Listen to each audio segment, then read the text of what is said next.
Marko here from Fair Realty, Victoria, BC. In the month of June, I sold 19 properties. Most real estate agents do not secure 19 sales in an entire year, let alone in 1 month. So 19 in 1 month for an individual like myself that spends zero on marketing is pretty good. Today I'm going to talk about where do I get the leads to put myself in a position to sell 19 properties in 1 month without spending any money on marketing whatsoever. If you're a real estate agent watching this and hoping that I'm going to give you some sort of blueprint you can execute in the next year or two to get your business up to this volume of sales per month, it's not the right video for you. To get to 19 sales in a month has taken me over 15 years of hard work. So let me go through the spreadsheet to kind of give you an idea of where these leads are coming from for me. So out of those 19 sales, 3 were listings where I helped those individuals purchase those properties in the last 15 years. This ratio is typically much higher than 3 out of 19. I would say the number one lead generator for me in my business at this point in my career is buyers I've represented in the last 15 years. So in the last 15 years, I've represented over 500 buyers in Victoria, and over 90% of the time when those buyers have to sell or want to sell, they phone me to list their property. Why isn't it at 100%? Well, it's not 100% because some of my buyers, their spouse becomes a real estate agent, their friend becomes a real estate agent. And at the end of the day, I'm not perfect. There's probably buyers out there. I don't think they're very common in my business, but maybe they didn't like my approach and they simply choose to list with someone else when they have to sell that property I help them buy.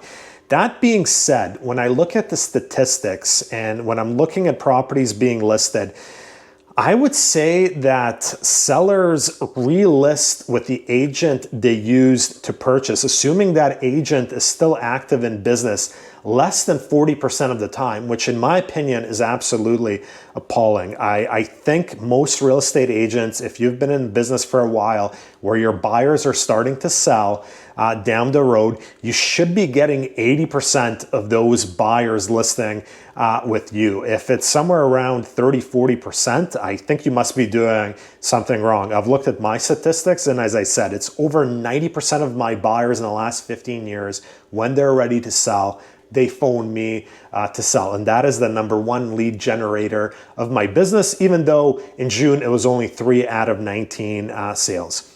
The next 6 sales I had in June were repeat clients. For example, I helped a couple buy a property a few years ago. They're happy with that property, but they wanted to buy another property as an investment, so they used me yet again. So we weren't selling the property I helped them buy, but they wanted to buy something else, and they were a repeat client. So with those buyers that are listing and repeat clients that are not repeat clients in the sense that they're listing the property that I helped them buy previously, that already brings me up to 9.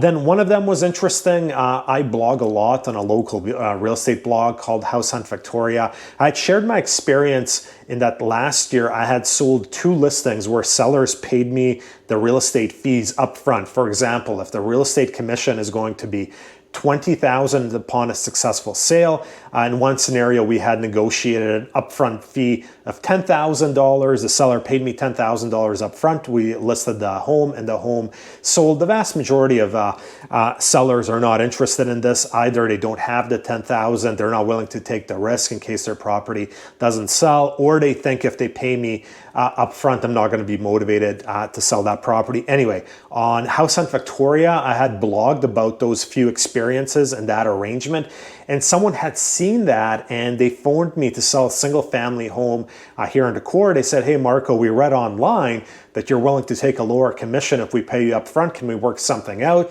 We worked something out. They transferred my brokerage, the upfront commission. We put it on the market and the property sold. So in that particular scenario, I'm doing something creative in terms of generating another lead.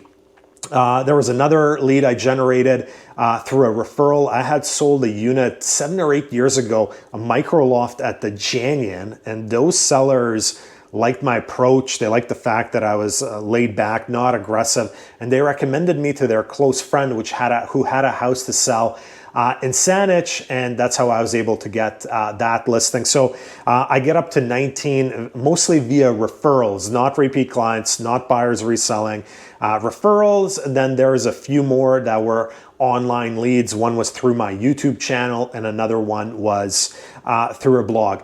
As you can see, I'm spending zero on marketing. I'm actually making money on marketing. Every YouTube video I release, I make about $1 on it. It's not costing me anything, and every year I make $400 or $500 off YouTube.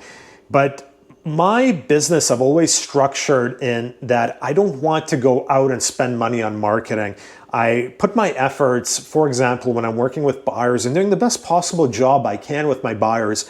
So in 10, 15 years, when those buyers need to sell, they phone me. And when they phone me to list their property, often they're not interviewing other agents. If they are interviewing other agents, I have a huge advantage because they know me. Hopefully I did a good job for them when they purchased. So that is a kind of a rough look at how I generate my leads without any marketing whatsoever.